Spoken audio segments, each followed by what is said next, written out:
The purpose of this exercise is to develop a foundation of internal organization and body movement control, as well as the ability to integrate the whole body in a coordinated manner. You will need a whiteboard markers, and a partner.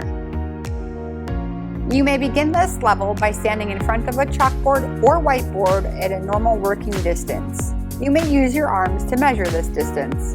Directly in front of your nose will be an X. You should keep your eyes focused on the X. Take a whiteboard marker in each hand, holding it with your fingers on top and your thumb on the bottom.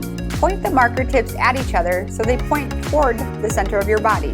Now, you are going to work through the previous levels.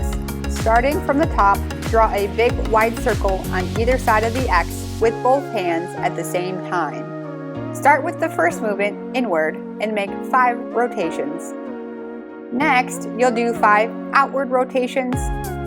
Then you'll complete 5 right rotations, followed by 5 left rotations.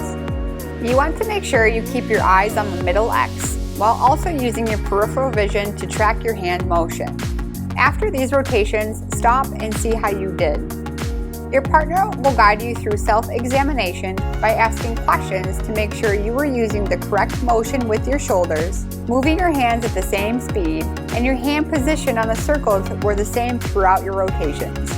Even though you made more rotations, you will still want to check if your circles are the same size, that one is not higher or lower than the other, that the lines are generally on top of each other, and that both circles are the same distance from the middle X.